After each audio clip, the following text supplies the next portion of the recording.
Thank you.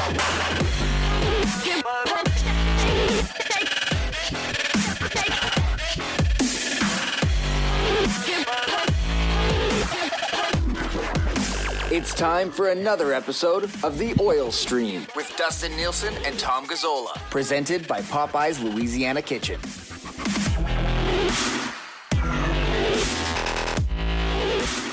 All right, what's going on, everybody? And welcome to The Oil Stream. Dusty and Tommy Gazzola with you. And the Edmonton Oilers have won 15 games in a row, which sounds absolutely insane. But it is, in fact, a real thing, Tommy. This is nuts, isn't it? It's crazy. And I was sitting upstairs in the press box yesterday, and it was like, it wasn't a great game. You heard Chris Knobloch, who didn't seem too enthused by the process in which the Oilers won the game. But I was just kind of like sitting there, and they were leading 1-0. I'm like, they're going to win this game.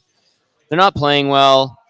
And we're just going to talk about another win, which is great, considering everything that this team has gone through, that the fan base had to deal with at the start of the year.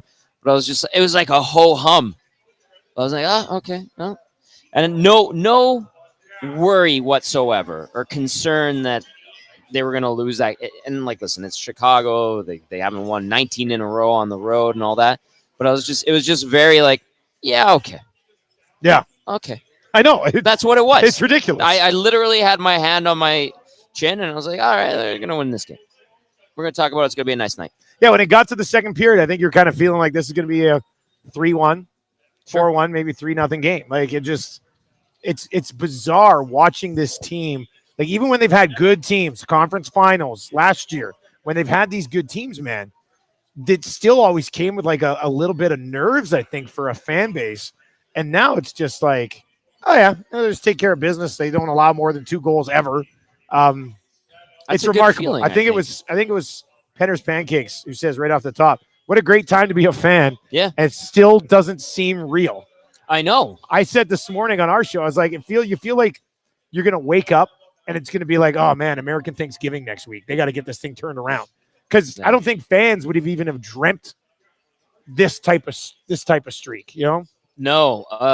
I mean, we're already in very exclusive territory in terms of this accomplishment that the Oilers have gotten to 15 straight wins. What is it? Only 5 teams have done that in the past, in the 103 years of the NHL. And then you get another one that whittles it down a bit to just them, Columbus and the Penguins of the early 90s. And then if they get past the Preds on Saturday, we're talking about where we're down there in Vegas. Yeah, well, for the 17th, if it happens. History, yeah. I know. It's wild. It's wild. It's wild, and it's interesting because we will get into it today, but the process isn't perfect. It's flawed. Certainly this week in the games that we've seen, Chris Knobloch and his frustration coming out is interesting, and let's see if they can put together. Like the first 2 periods is like, yeah, they're probably going to win this game. In the third, I thought they started to toy with Chicago a little bit. Yeah, they did. That Hyman goal and then the empty netter, and it's like, yeah, all right. And I'm wondering, is it them not playing well? Or is it them just knowing that they can kind of dictate the game that way and control it and just be like, all right, let's ramp it up. Let's end this game. Wipe our hands and go. It's funny. I don't know what it is. And we can get to the post game in a second. We are at Boston Pizza right now. We got a few tables here of ESTers who've popped by today to have a bite to eat here at lunch. Also, if you're looking for a place to watch the games, Boston Pizza Lounge is one of the best places to get it done. $5 off medium pizzas. They got $1 off select tankers as well. They got some deals on shots. And every day in January is Pasta Tuesday, basically, at Boston Pizza. You're starving. I'm starving. Man, you've come to the right place. I know. I have the menu right here. What do you get? Lieutenant Eric's here, but he's sitting way down there. That's okay. We have a big table. I'm going to take a selfie. He's way down there. I did a post on Insta, I hope, and I tagged us. It's all for the gram, Rick's baby. Rick's down there just working away. Pasta Tuesday. I'd probably make my own. Yeah. Yeah. But like the Hungry Carnivore, penne bolognese. Like, that sounds real nice. Spicy Italian sausage. Anyway, could I get some Thai chicken bites? If you have it, okay, a second. Yeah, I love the Thai chicken bites, so I'll get a Thai chicken bite. Today is Friday. No, we'll get one later. That's okay. Thank you very much. I'll start cactus cuts. Yeah. Ooh, spicy boy. I had cactus cuts on Saturday night. The Muzz wanted to order Boston Pizza Saturday night. So I had cactus cuts on Saturday night, and they had to have been the spiciest cactus cuts I've ever had in my entire life. Spicy boy. Buddy, it was insane. I couldn't even finish it. Like, my mouth was burning up. And, they're cooked in that oil. Yeah. It must have been so much oil or something. I don't know. That was absolutely Maybe it was nuts. just like fresh jalapeno. Maybe that's what it was. Maybe that's what it was. A little zip on there. Okay, post-game show, because I got a couple things from our show this morning that sort of popped up. Okay. If you are watching here, we are live at Boston Pizza. If you're in Terwilliger or Windermere and you want to pop by, swing on by, grab some lunch here, hang out, snag a drink for you, something along those lines. Last night, well, let's start with the post-game show. What was the vibe on the post-game show? Because, you tell me first. What was the vibe on the post-game show, and I'll get to some of the comments from this morning. Vibe was good. Yesterday, acknowledgement from some of the fan base in believing in Pickard, which I think is a good sign. And Cass and I talked about that because, and I kind of hit on it a bit when the Pickard comments were kind of like, hey, he's playing great, and I think we have something here with Calvin Pickard. They do. He's a guy that's been the situations he was supposed to be a starter eventually when he was a prospect that didn't really pan out, bounced between a few organizations, kind of got caught in goaltender no man's land and waited, and now he's getting his opportunity with the Oilers and taking advantage of the deficiencies that Jack Campbell's game had in it, obviously. So yeah, people are like, you know what, he's going to be okay. So there's that faith developing in him, and don't worry, because Dusty, people would be like, when's Jack Campbell getting up here? He's playing good, and finally I could just say, guys, let's get the idea of Jack Campbell coming up here because he's a $5 million guy out of our minds, because you don't know what you're getting with Jack Campbell up here again. You might lose Pickard because you'd have to waive him, and the way he's playing, I think with how bad the goalie market is, somebody might pick him up. Possibly. Right? I do. Somebody last night on Twitter did tweet at me and go, I'm probably going to get hammered for this.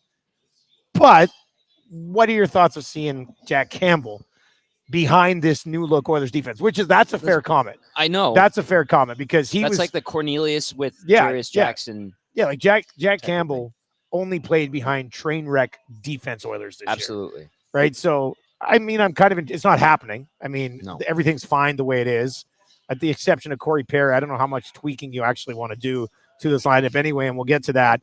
You can hit us up in the nasty chat. Of course, you can always text us, 780-218-9999, 780-218-9999. And we got a few things that we'll get to there. Mike in Thunder Bay, we see Oily Sink, Propane Pimp, a bunch of guys that we will get to. I like that handle, Propane Pimp. I hope he's in the propane business. Propane Pimp, really good but he needles. He's like freezer bag sometimes. Oh, he gets on you a little bit, hey? Yeah. Well, that's okay. Whatever. That's okay. It's part of the fun. It's a good handle. It is a good handle. So somebody this morning said, well, it wasn't pretty, but they got it done.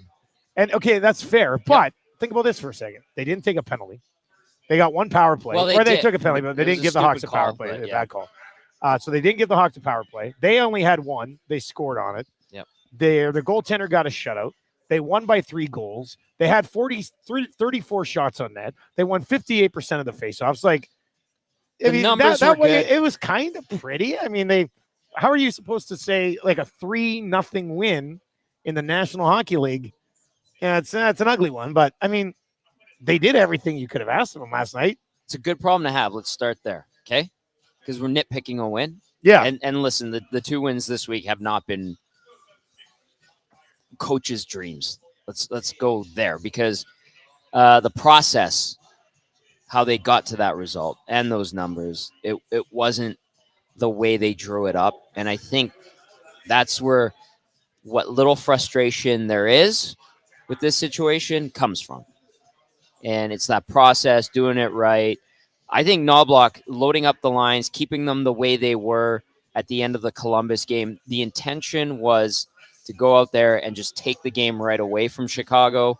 Don't give them anything. They played the night before, got beat pretty good by Seattle. They had to travel in. They didn't skate. So I think the goal and the ask from the coaching staff to the team, this is my interpretation of it, is go out there, take the game. I want a 2 or 3-0 lead by the end of the first. And then I want us to just cruise through the rest of the game, roll 4 lines, get all 3 pairs going, make sure everything's safe and sound in front of Pickard. An ideal night. I think that was what the coaching staff wanted. What they got was a ho-hum first period, boring second period where they got a 1-0 lead. Goalie had to make a few good saves to make sure that they were able to get that 1-0 lead. And then the third period is where they actually decided to get to business and they controlled. The third period is where I think they toyed a little bit with the Blackhawks because they could. Hawks were tired. So I think that's what Chris Knobloch, maybe the coaching staff, is the process. But the numbers at the end were thorough. Like, that's a thorough win. Yeah. If you looked at just the game sheet, but it wasn't that wasn't the plan. Get the win, take the game early. That didn't happen. Maybe that's where the 780-218-9999. If you're watching on YouTube, you can slide into the nasty chat, or you can text us if you want. If you don't want to comment, where everybody is, that's fine. 780-218-9999. You can listen on TuneIn and at EdmontonSportsTalk.com if you aren't already. Mike in Thunder Bay says, I feel like the team is doing a great job of conserving their energy as the season goes on. They play hard, but aren't killing themselves. Their play recently has showed this. I think as the games get even bigger, they will turn it on and be ready. You can see it in the third periods. Not concerned about their weaker play lately. That comes from Mike in Thunder Bay. Even the fact that we're saying concerned about their weaker play lately when they won 15 in a row. Kevin in the nasty chat it's hilarious says, imagine criticizing a shutout. Yeah, I know. That's why I wanted to start with, first of all, good problem to have. Well, let's tie this in then to the Pickard backup conversation because those cactus cuts came quick. Yeah, you want By the way, well, I'll take one, Tommy. Thanks for offering. Fresh, man. This is it smells delicious in this lounge. Yeah, it does. Oh, these are hot. Yeah, they're hot. How are they? Crispy? I'm going to put them. My wife would love those. They're crispy. No, I don't need you can put Tam would. She likes Eric, you want the Rick? crispy ones. Have some. There's Eric. Come say hi. He doesn't want to. He's out for a meal, Yeah, see, now there comes that spice. My goodness. Okay, what no. So, I mean, it's a pretty common conversation that people are having here. Is getting a goalie completely just not a factor anymore? I think so. Yeah, okay. And I think that's so somebody said today on the Nielsen show this morning, they're like, it's disrespectful that we're even asking if they need a goalie anymore. It's disrespectful to Pickard. I respect that thought. But I reverse it and say, you know what? It's actually very respectful to Pickard because we're asking the question now, is he the guy? For the longest time, it was like, they still got to get somebody. Now we've taken that conversation for sure to at least, is he the backup now moving forward? I would agree with you. I think he is. I don't think you have to do it. Yeah. So I don't really see this disrespect. I'm saying congratulations, Pickard. You've got yourself into the conversation where this team who's been desperate for goaltending forever doesn't need to go in and get. He's got a .915 save percentage. What more do you want? He's done everything that they've asked him to. He had one game where he got blown up, and that was the Florida game where the team played like crap. That was just they had a bad performance, and that came off the heels off the Tampa game where they were leading. They were having a good game, and then they blew it. Yes, Skinner let in a couple stinkers in that game, and then they just followed it up with a bad game against the Florida Panthers to wrap up that homestand. Yeah, and it's good. This is a good story.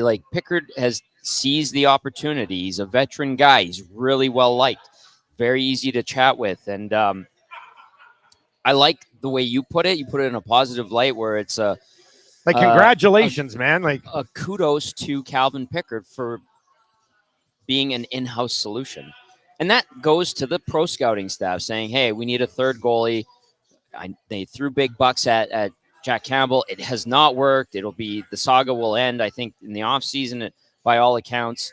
And good for Calvin Pickard. Maybe he's even, if this continues, Dusty, maybe he earns himself a contract for the next couple of years, and let's see what happens with Olivier Rodrigue, which is a nice story that's also popping up, and that's an in-house solution, and it's okay to have in-house solutions. Yeah, and it would be okay to not – I don't think you have to throw Rodrigue in as a backup next year either. I think you're probably better off with a veteran guy. Now, here's the one question. We are both in the camp of Pickard's good enough to be your backup the rest of the way, right? Correct? Let's just get that. We're both in that. Okay. Absolutely. So here's let's see how we answer this question. Stuart Skinner goes down in the playoffs. What's your level of confidence in staking a Stanley Cup run on Pickard as the other option. Significantly lower, Right? Like obviously. but that's But the real only question that matters. Now, and that's totally natural, and I think that's the correct train of thought. And It's an intriguing twist in the conversation. It is an intriguing twist. What I would do is my mind would go to, okay, should they have gone and picked up someone? But then you go, who? So I would go, all right, it's Pickard, who's played well, has earned. Who's a good question, And then who? You're telling me I'm going to go. I know some nasties are going to laugh when I say Jake Allen. No, thank you. Who are you going to pluck out? Like, well, people still have James this like Reimer? Marc-Andre No. Fleury dream. The Marc-Andre Fleury's not coming here. Well, it's out there. Okay, The dreams have been crushed by Tommy Gazzola. He has control over. I think he has a no movement. I think Pagnotta was telling us on Hello Hockey. Edmonton would not be high on 3 months for a cup run. Though? I would love it. Come on, and I would hope that he and his family would also love it.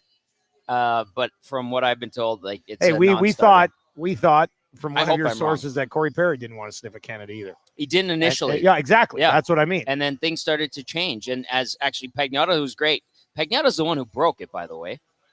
He's the one Perry who got thing. it. Yeah. And Hello Hockey every Saturday. We would ask Dave on Hello Hockey Saturdays 10 to noon. We'll be back tomorrow. Belsey wants to tee off on Hockey Canada. He called me yesterday, and I didn't even have time to get all of the what he wants to talk about.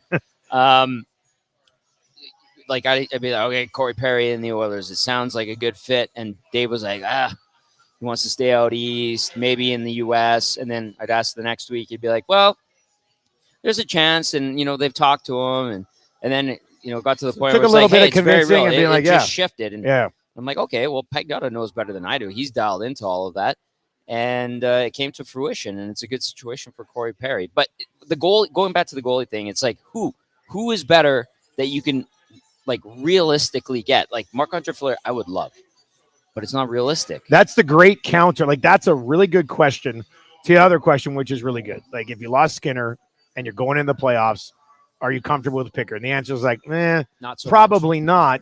But then your question of, well, who's better that you're going to get?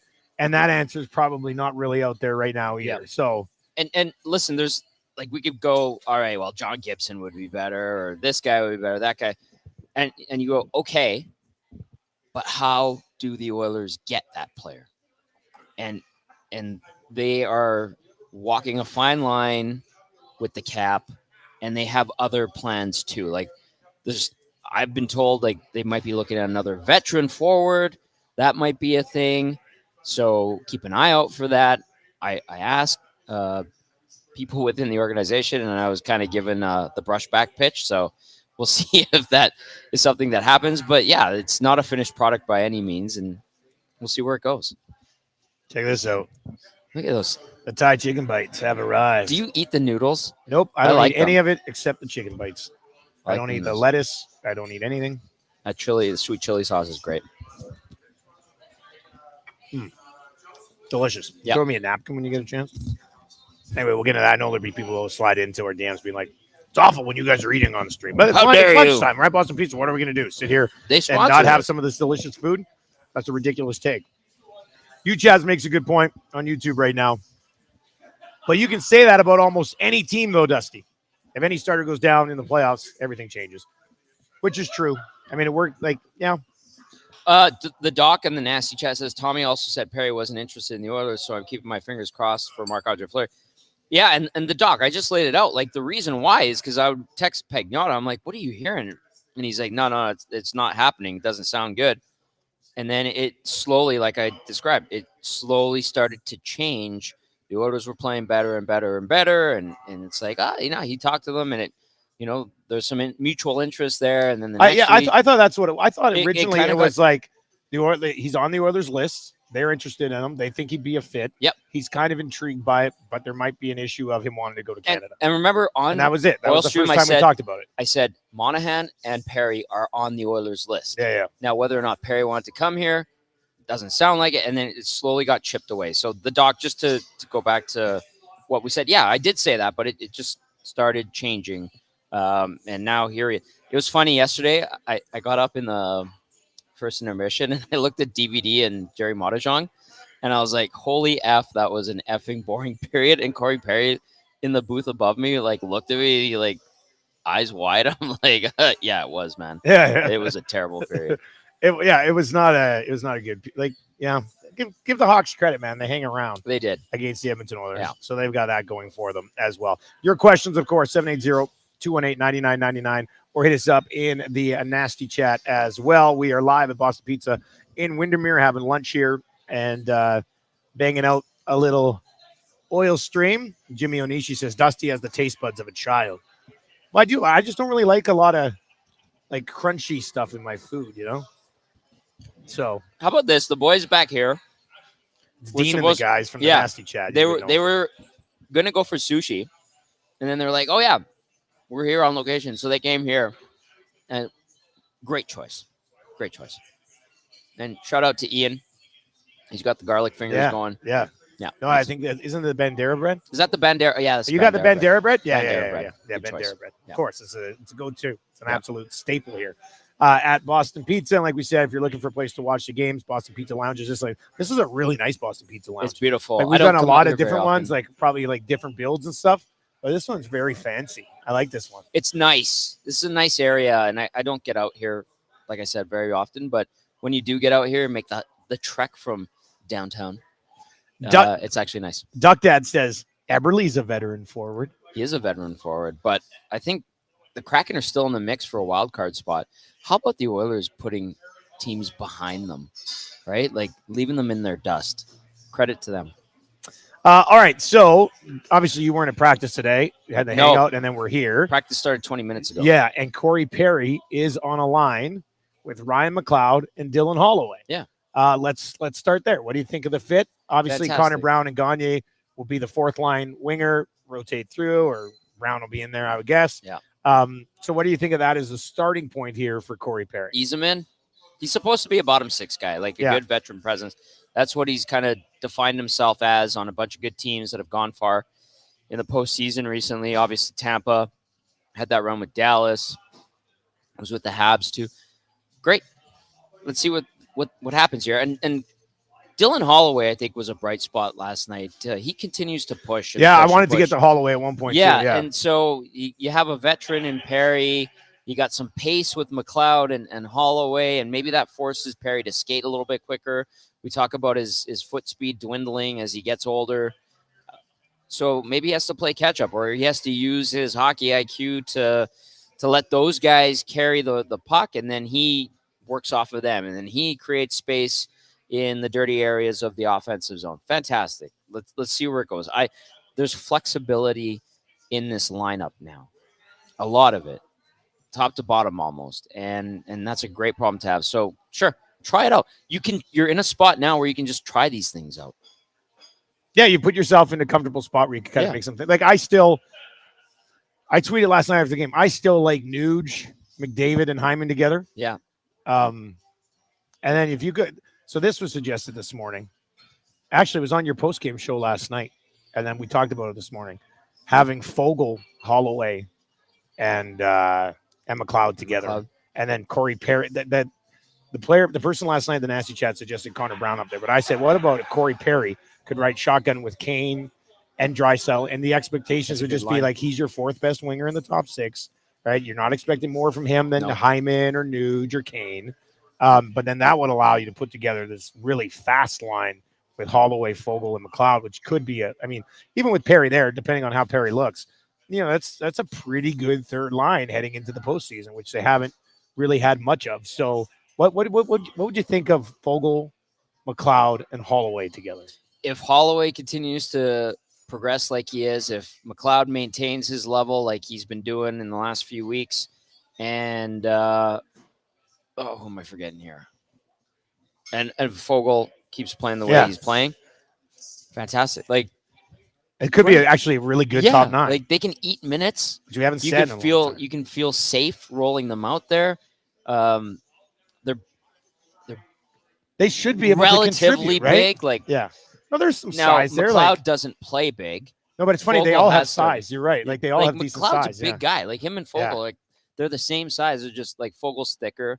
McLeod's more slight, but he's faster. And then Holloway, I think, is a good, like he can mash and crash and bang and all that stuff. So that's a good mix too. I wouldn't mind that if that's a line that you feel like you could put in the playoffs and give them 15 minutes or 12 to 15 minutes a night, and they might pop in a goal or two because they're feeling it. Great problem. Daniel Nugent Bowman, this was just texted into us. DNB with Oilers PP2.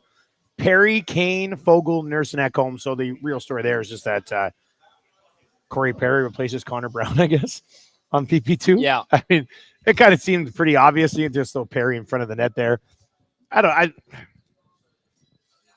Perry, Kane, and Fogle's, I guess, something you would only use on the power play ever. Yeah. Just Connor Brown, like the guy's lost. Okay. Yeah. Like he's lost. I would like to see him get one. I would like to see him find his groove. I make the joke about a couple weeks ago. He was doing an interview with Tony, and they were on the road, and he said the word fun like 15 times in 3 minutes. He's not having fun. He was obviously, just trying to sugarcoat it. Brown needs something to, like a bit of luck, just to make him feel good. It's not there right now. He's fighting it. He's gripping the stick. Don't thrust him. Like, they're trying to get him a goal to get him going, but don't force it now. We're getting into – this is where it's becoming crunch time. You define your season. You're getting into the stretch drive.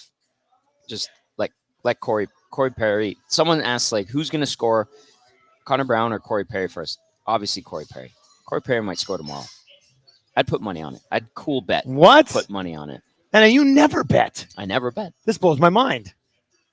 And Corey Perry scores in his first game. Yeah. So doesn't it feel like afternoon game against Nashville is the total letdown spot for the winning streak? Like, it should be, or it could be. Yeah. Because they have historically have a bad record in afternoon games, although in the last few years they've turned that around. But they still lay eggs in afternoon games from time to time. Let's dive back into the nasty chat. Here, Calvin is in and says, I miss BP's chicken stromboli, which is funny because that's your favorite. I have them make it for me here sometimes. Yeah. Like when we do our evening ones. You've and got stuff. some pull. Yeah, and it's kind of a nice thing to have. Some pull with that smoked ham and chicken stromboli sandwich because it was delicious. Spency 5 cents, he says, my go-to BP's is the 3 cheese ravioli as well. El Presidente says, I order off menu baked with nacho cheese penne and bolognese sauce. Bolognese.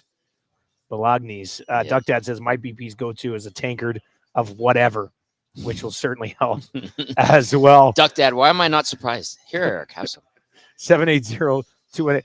Rick, you want some? He's hungry. Want some He's a fried hungry chicken boy. bites? Come on, buddy. I like how he drinks bottles, too. I respect that very much. That's our boy. No, that's our guy. Yeah. Windermere Boston Pizza is where we're at right now. Portions of the Oil Stream also, of course, brought to you by Popeyes, where you can get your hands on that Oilers meal right now. $16.99 for the Oilers meal. And you will get spicy or regular chicken sandwich. You get the Cajun fries. You get the nugs. You get the dipping sauce. You get the medium drink. And then you also get your hands on the Oilers Collector's Cup. Hyman's already come and gone. Yep. It's Darnell Nurse right now. I think you can get your hands on. So swing by Popeyes to make sure you don't miss out on that one. Hey, when you talk veteran forward, instantly the first name that pops up on the YouTube chat, and I'm sure it came into the inbox as well, Patrick Maroon. I know. Like, what level of veteran forward do you think they're looking for? I don't know. That's the thing is, like, I was just told, keep an eye out for veteran forward being a target for the Oilers. I'm like, well, that means so many things. And remember us talking about Pat Maroon? Like, I love the idea of Pat Maroon, but you want pace and you want speed. Pat Maroon's not that, but then you have the savvy that Pat Maroon has. He's a heavy player. He's a playoff warrior. I had a great chat with him at the hotel lobby when I ran into him when he was here with He said Minnesota. he was so tired. He said, I'm so tired, Tom, at 35. I'm like, yes, I know. I'm 38, man. He's grinding. He's grinding, and I think he would be a good ad, but is he the right ad? You know what I mean?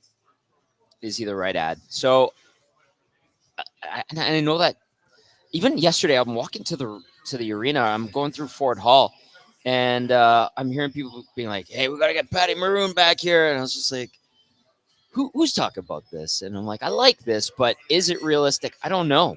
Do they have an appetite for him? That's something I want to look into. Has Stoff brought it up? Because any player that Stoff talks about obviously ends up in our nasty chat or our text. Look, I'll be honest. I watched Danforth closely when they played the Blue Jackets. Yeah, showcase game. I had to. Yeah, it was a How was showcase he? game. I mean, I didn't even notice him. His name was mentioned a couple of times. That's great. Like I kind of love the idea of Patrick Maroon on too. the fourth line, but I also think, can you have Corey Perry and Patrick Maroon Yes, both in your bottom six? That's a valid like concern. if Corey Perry wasn't already a thing, then yeah, I think you'd be like, oh yeah, Patrick Maroon. Right. But I don't know if you can afford to have both Perry and Maroon not penalty killing and just playing 5-on-5 minutes in your bottom six. I'm glad you brought that up because no slight to Patty Maroon, but it just seems a little bit redundant. He's not going on your power play. You're definitely not putting him on PK, and he's only going to get like maybe if you can get him 10 minutes out there, right? So that would be the case against Pat Maroon, which, reluctantly we have to talk about, because right now, who are we talking about coming out of the lineup for Corey Perry? It's either Sam Gagner or Connor Brown. Connor Brown's on the PK. That's what's keeping him in the lineup. That's why Sam Gagner is the likely out. Now you're going to bring in Pat Maroon, which would, again, selfishly be fantastic. But what's he given you in those 10 minutes? If he gets those 10 minutes. It's a hypothetical, obviously. What are you getting out of it? I might try to shoot high for like Monahan or just leave it as is. Again, Monahan was on the list. Yeah. I don't know if it's realistic anymore. I don't know. So. Naughty Possum is in. Says, great boys. Great show, boys. I'm currently cruising around and delivering Boston Pizza. Naughty Possum? That's right. Good That's dude. right. On the Uber or whatever. I've met Naughty Possum. Delivering BPs. I love it. Great. Where did you meet Naughty Possum? At a game. Really? Yeah, he drove in. He lives did up north. Did he come up and say, "Hey, I'm Naughty Possum"? He was with someone that night. Yeah, he did. He told me his real name. I will leave it at Naughty Possum, and he's like, "I'm Naughty Possum." Really nice guy. Yeah. So, good afternoon, Naughty Possum. This text comes in from a hopeful wisher. We'll say, "Get Lindholm, and it's confetti time." That would be great, wouldn't it? That would never, ever, ever happen. But my God, would it be good? It would be, but God, Calgary's doing no favors to to the Oilers. Can't a little fan base dream? It can. Can't you just dream a well, little this bit? is a fan base that does dream. It dreams big. Your mother review says, contract aside, wouldn't you rather have Brown on the fourth line than Maroon anyway? The points are there, but he has more speed, plays PK, doesn't get caved in. Well, you could take Matthias Janmark out. Yeah. And then run Maroon with Derek Ryan and Connor Brown. How much you could take out Ryan and put Janmark in the middle. Yeah. And play Maroon and Brown together. You could. The pendulum's kind of swung on Janmark due to his lack of offensive. Does that hurt you a little bit? Like success. Because you're a big Janmark guy. No. Like, you're probably the biggest supporter of Matthias Janmark in this city. I don't even think that's a stretch. But mostly because nobody else really supports Matthias Janmark. But I mean, you have well, when he got that pass, when he was parked in front of the net, and he got that pass from the point, it was a really nice seam pass, and he just jammed it into Mrazek's pad. I was like, yeah, I pretty much expected that. Even though he had an extra second to maybe tuck it or make Mrazek move a little bit more, and he just tried to shovel it. I was like, yeah. I didn't expect anything else. I think one of the most hilarious things that can happen on this team is Janmark and Brown on a 2-on-1. Oh boy, yeah, they had one. Was CC trailing? It was a few games ago, and I don't know if Janmark tried to pass it or shoot, but it went off a stick and out of play. But you're like, oh, never mind. Yeah, that's tough spot. This text is in and says Tyler Toffoli has tons of experience winning a cup with LA. Yeah, but his Jersey back in the day, he's having a monster year. I don't think Jersey wants to. No, that doesn't make any sense. And also, we have to remember that they still have no cap space. Correct. And everybody, you like Fogle now. Yes. So, how are you moving out cap space? You're really not, unless somebody's going to eat it. But you don't even really have much room, even if somebody eats a good chunk. The one I'll suggest, and reluctantly, is Cody Ceci. But then if you move him, how are you replacing him? You cannot go into the playoffs I know. with Broberg in your bottom pair. And I know Right. Broberg, like people who've been watching the American League, not me, but Yes. like OP and a bunch of guys, they like where he's going. So does But the organization, by the way. that seems. Does that not seem a tough spot to put him in, playing with Kulak? Yeah. In the playoffs, I think, yeah. because I agree. and you have to and you'd elevate and Desharnais. Desharnais playing right where he's supposed to be playing. Exactly.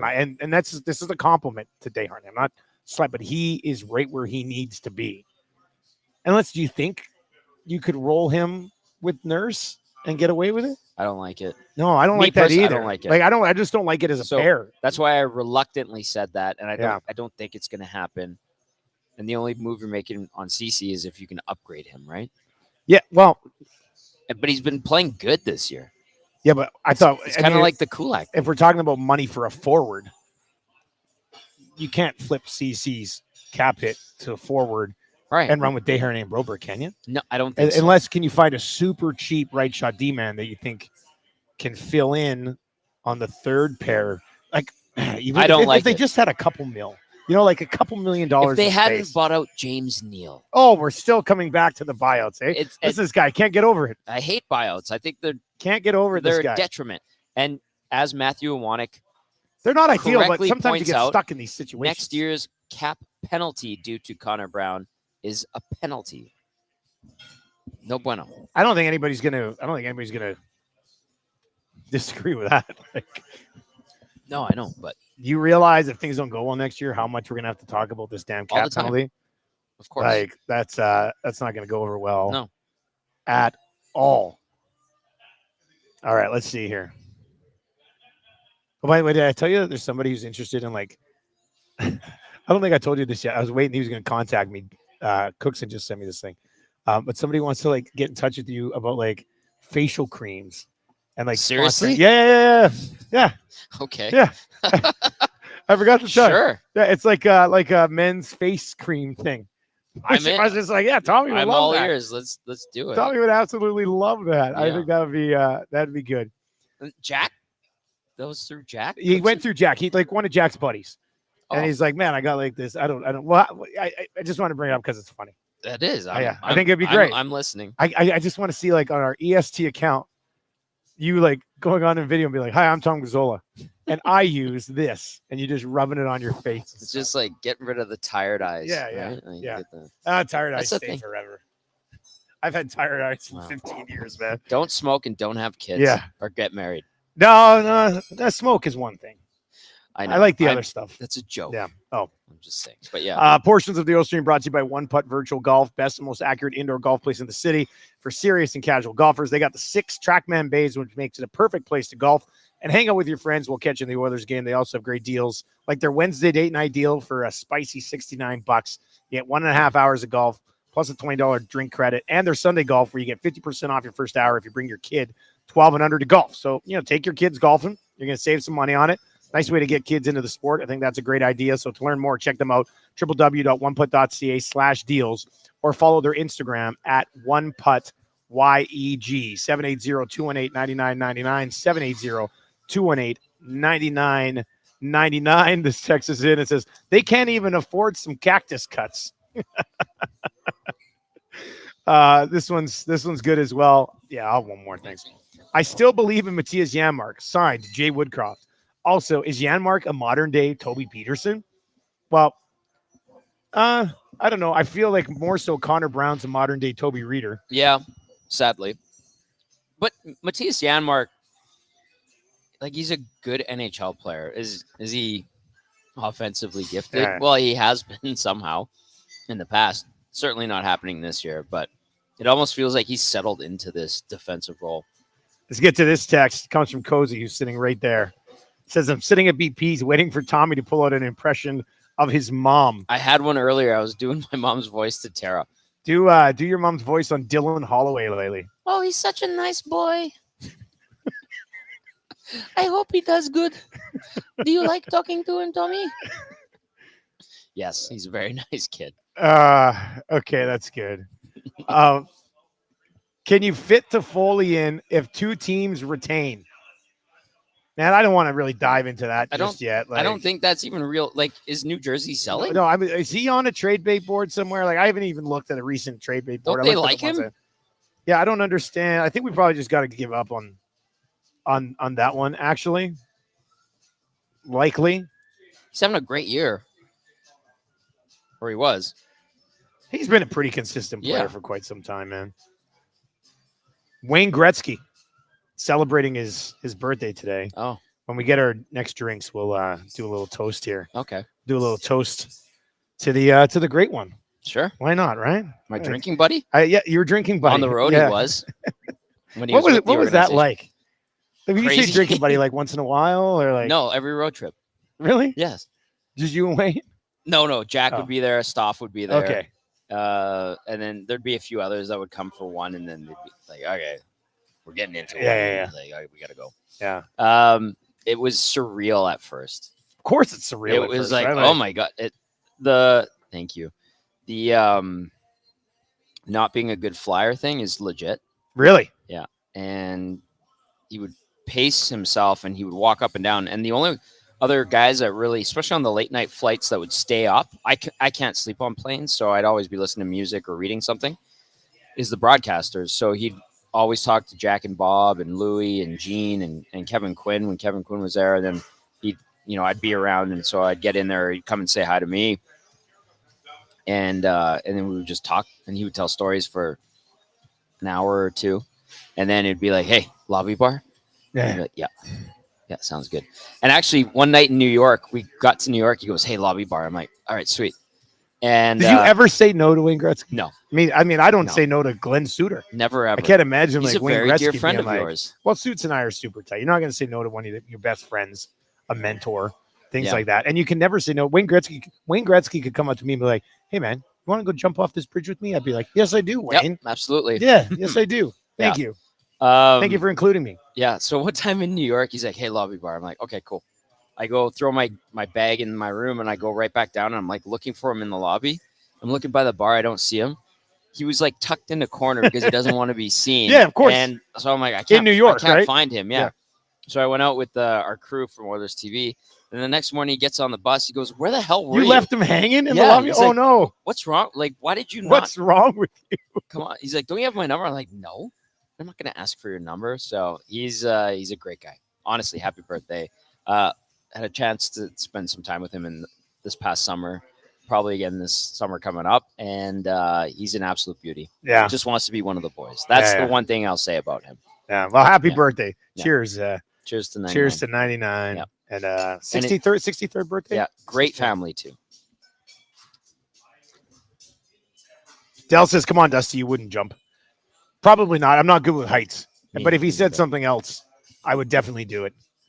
Yeah. You said it was a thing. I guess maybe not around here for you guys, but like in the Kootenays, we would go like jump off of bridges into rivers and stuff. No thanks. And I wasn't good at it. I'd go to like a lower level, or I'd sit there and cheer my buddies on. But I couldn't do it. This one's in from Dog2233. Says they're 25-6 since the Jonas brothers came here in Seattle. Coincidence?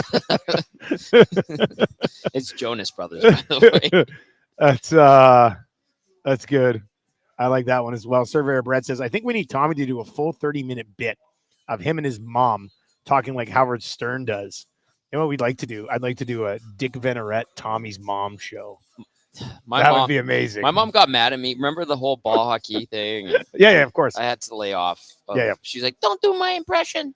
Oh, but you've been freed to do it again? I've been freed. Everything, That's good. All fences have been mended. So it's a great impression. Yeah. So, of course, you have to do it on a regular basis, I think. Yeah. All right, send us your questions as we get set to wrap here.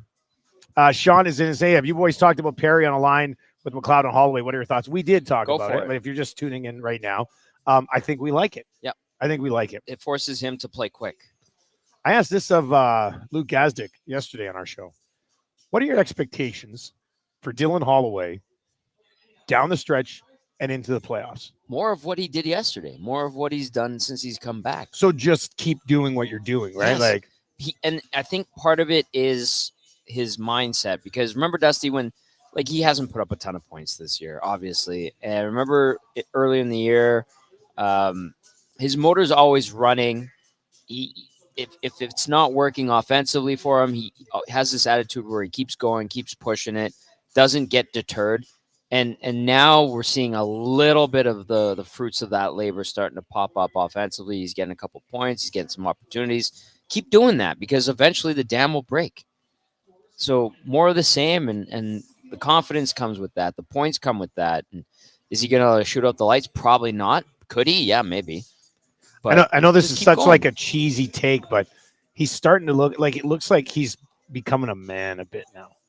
You know, like I don't know if he's filling out a little bit, but he's just starting to look like a decent sized NHL forward. You know, like I don't know. He looks kind of thick. He is. He's in very good shape. You look at him and you're like, well, that guy's in really good shape. So I wish I was in that good shape. Let me ask this question. I just threw this out on Twitter, and feel free to chime in. 780-218-9999. This is not me. This is not me rushing. This is not me being like, they need more. This is just a question. How long do you think? Because this is the first time watching him play since he came back, and maybe briefly right before, but first time since he came back where I'm like, I think this dude could be a top 6 forward on this team at some point. Holloway? Yeah. Yeah. Like how, like 3 years?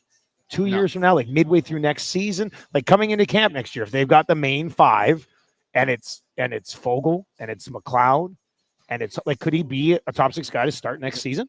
Sure. If the offense starts to come down the stretch in these last 30 whatever games, and you see that confidence, that eagerness, the willingness to go to the hard areas like he's had since he's gotten up here, and then he starts to pop offensively, yeah, of course. He has the attributes. Next year, the year after.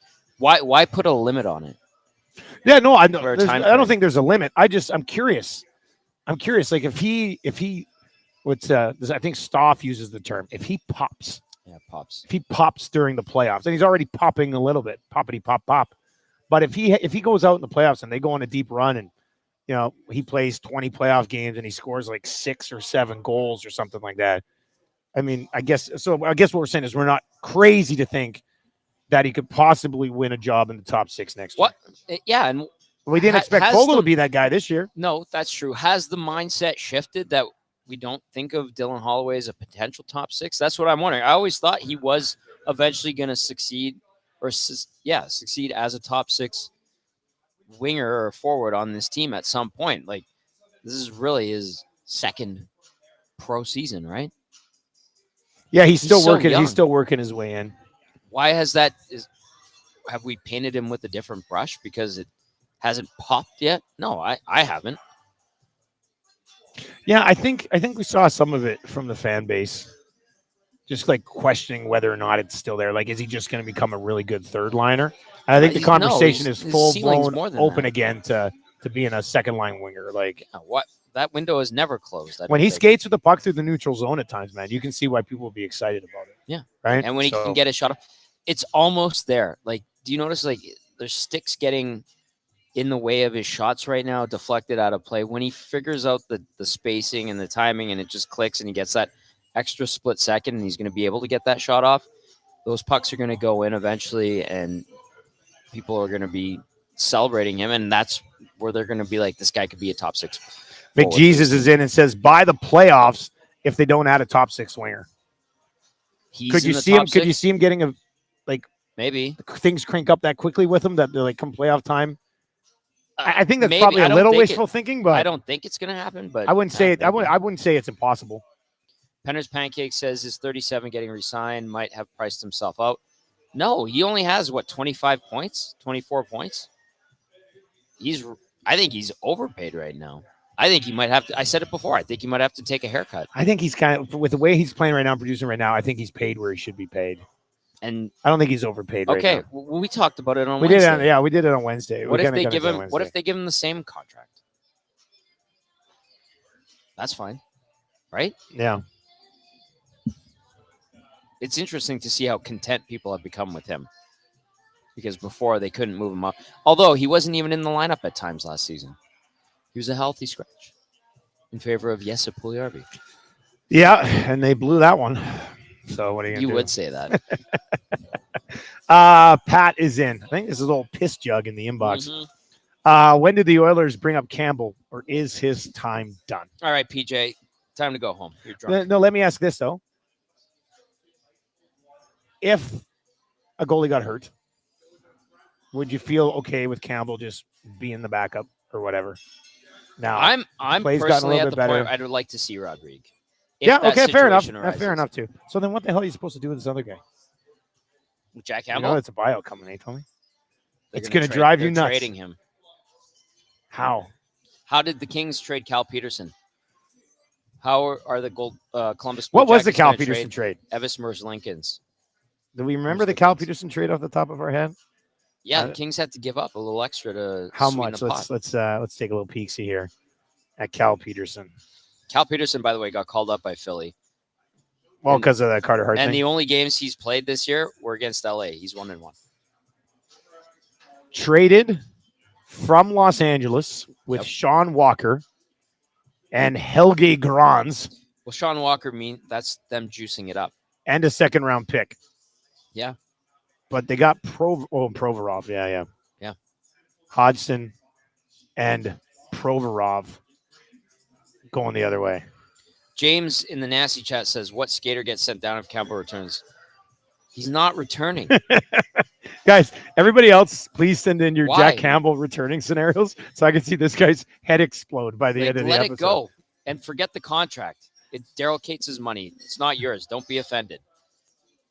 And JB says Holloway and Holloway and McLeod might be able to switch 3C to dub depending on who's going line chemistry opponent in matchups. Like Holloway and McLeod might 3C, 2 wing. So yes. you can put McLeod on the wing, put him Yeah. in the middle, and then do the same with Holloway. Situational kind of thing. Or you just put them together and create like a legitimate NHL third line, which I think would be pretty good. Yeah. I like the way that would work out. So, all right. So, what do you expect tomorrow, buddy? Nashville Predators. I don't know. How the Preds been afternoon playing thing, lately? Let's see. They've been okay. I went over it yesterday. They're back in the wild card too, I think, and they've been all right. Either the Oilers are going to lay another egg, like in their process. And this time it catches them. Maybe it catches up to them. The boys were talking about that earlier before we went on the air.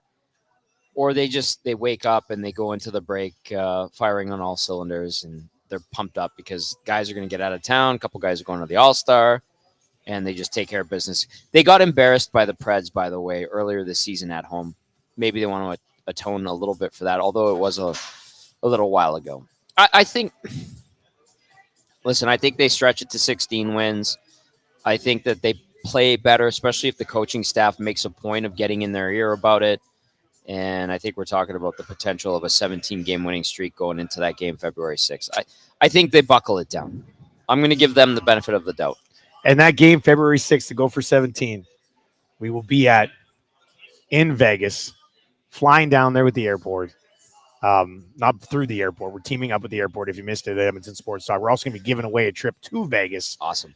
Teaming up with the Edmonton International Airport as well. Not for the game, but later on we'll be doing that. Nashville, their last 5, 4-1 loss to Vegas. They beat the Kings 2-1. They lost to the Coyotes. They lost to Florida 4-1, and then they did beat Minnesota 3-2. This is reeking of an under game, I would think. The Preds are 4-6 on the under in their last 10, and the Edmonton Oilers are 1-9 on the under. Does this not seem like a low-scoring tight game? Yeah. I would think if Yeah. Saros is in, And the Oilers are out of their routine with this 2:00 start. Now the 2 games that they played together this year, they did combine for 7 goals and would have covered the over. Mm-hmm. So I think they might be due for another little tight one here between the Oilers and the Nashville Predators. All right, that is going to do it for and of course, if you want to bet on that game tomorrow as they try to make it 16, you can do it over at Cool Bet, where I believe even Owanek got his own exclusive parlay. Real At Mr. Cool Lean. Bet for there's a look at this. This is great here. Let's see. Edmonton Sports Talk. Yeah, Mr. Lean. Ride with Mr. Lean. Lamar Jackson, 60-plus rush yards, 2 total touchdowns. Mark Andrews, 30-plus. Ravens win plus 390. Yeah. So Mr. Lean getting into the game. When are we going to get a Tommy G's total parlay or I'm something. intimidated by sports betting. Buddy. You'll have some fun with it. All right, for One Putt Virtual Golf, Popeyes, and of course, Boston Pizza, who had us out here today at the Windermere location. February 10th, I believe, is our next visit to Boston Pizza, and that will be at the Westgate location for an Oilers Kings watch party, which should be a lot of fun. So make plans to join us on February 10th at the Westgate location. Tommy, you have a good, hello, busy day. You just be at the office kind of Saturday during the day and then down to the rink, or hello hockey and. Okay, hello hockey tomorrow, 10 a.m. on EST. Myself, Sean Bell. Irf Gaffar will give us a rundown of the Vancouver Canucks. Dave Pagnotta will go around the National Hockey League. Pagnotta got the scoop on the Corey Perry thing. He broke it. That's why we've got him as our Hello Hockey Insider. And then Belzy's been telling me, he called me yesterday. He has a lot to say about this Hockey Canada stuff. And you'll recall Belzy played for the World Junior team twice. And Belzy's involved with the